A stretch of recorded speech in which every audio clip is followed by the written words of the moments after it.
Yesterday they tried to burn my car. They burned the car from a friend. But some people, they are against us. They are burning already cars from us.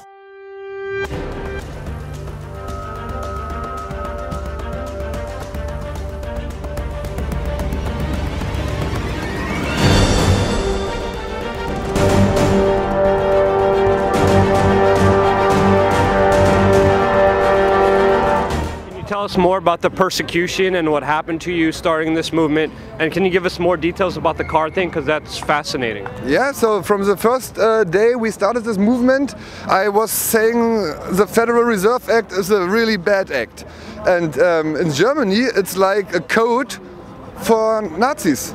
So, but I didn't know this and I wasn't into it, so I said, hey guys, the Fed is bad. And then they start smashing on me, like the whole media, many media companies, television, print media, all the same, like really, really hardcore stuff written about me, all lies and nothing was, I have never been something like Nazi or stuff like this. You know, I'm a skydiver, I'm a professional skydiver. The last 10 years I was jumping out of planes with Jewish people, with Muslims, with Buddhism people, with every culture and nation, so I don't have any separation. It's one world, you know. But to save this world we have to change things in the system. It's a systematic problem. It's not a problem here in Germany, it's not a problem in Greece, it's not a problem in America, it's a system problem, and the system is it's worldwide. Can you tell us what happened to your car? Or okay, it wasn't my car. Yesterday I went to Leipzig because we have about 100 demonstrations on Monday in different cities in whole Germany. In Switzerland and Austria they are joining us already, so it's a really growing movement nearly worldwide. Spain is joining. I have some Skype talks with Arizona and stuff like this, so even the states want to cooperate with us. So and yesterday, before I went to this event in Leipzig, already in the internet they wrote something like, if Lars Maehrholz comes to Leipzig, we destroy his car or stuff like this, you know. Someone wrote this in the internet, you know, like now there is a letter written who is saying, okay, we did it, so, but we don't know if it's really or not really, you know, like it's a difficult situation. The police is telling us it was like self-burning, like without reason, just get in flames. Like I don't think this, you know, like I really think someone burned this car. It looks like a professional action, and they really tried to get my car, but it wasn't my car. So anyway, but it was a car of a good friend of mine. He is still stuck in Leipzig, so they are destroying lives with something like this. You know, we go here on the places for peace and freedom, and they are like burning our cars. What comes next? You know, it's really strange. Maybe it's system arranged. So it's so crazy because the police today says it's yeah, just started burning without any reason. You know, like it's a bit crazy. Yeah. So the police officially said that the car just burned itself somehow. Yes, right. That's crazy. Yes. So who do you think is doing this and why? I mean, look, the government from Leipzig probably doesn't want like a terrorism attack during the day in the cities, you know, like the government would say, okay, like it's, we don't know, we don't want to know what actually happened, probably something like this maybe, because it's like a terroristic attack.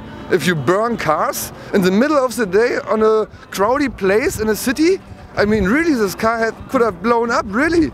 So what the fuck are they doing? Yeah. That's crazy, that's insane.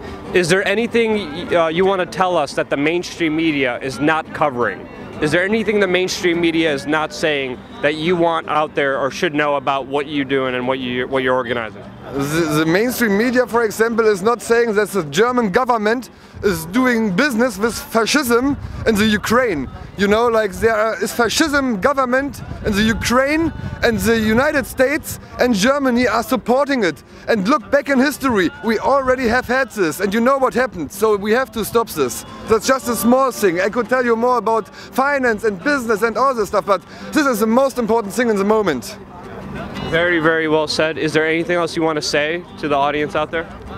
That the banking system is taking everything what you have. They will take your house, they will take your ground, they will take the ground from countries. Look in Mexico, the government cannot pay his rates for the credits, and they are losing ground, they are losing companies, all government owned. So the banking system in this world in the moment is a part of taking everything from the private people and from the government, so that we are, in the end of this game, we are having a banking dictatorship in this planet.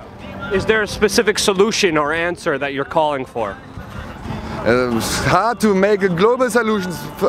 First, it would be important to have millions of people on the street screaming with one voice that they want one thing. For example, the end of the Federal Reserve Act. Imagine 10 million people in Germany or in Europe, 10 million people in Russia, maybe 10 million people in America and 10 million people in China, wherever. Imagine like 50 million people on the streets in the cities at the same time, at the same day, saying no, we don't want this system anymore. This could make a change. They have to hear of us then.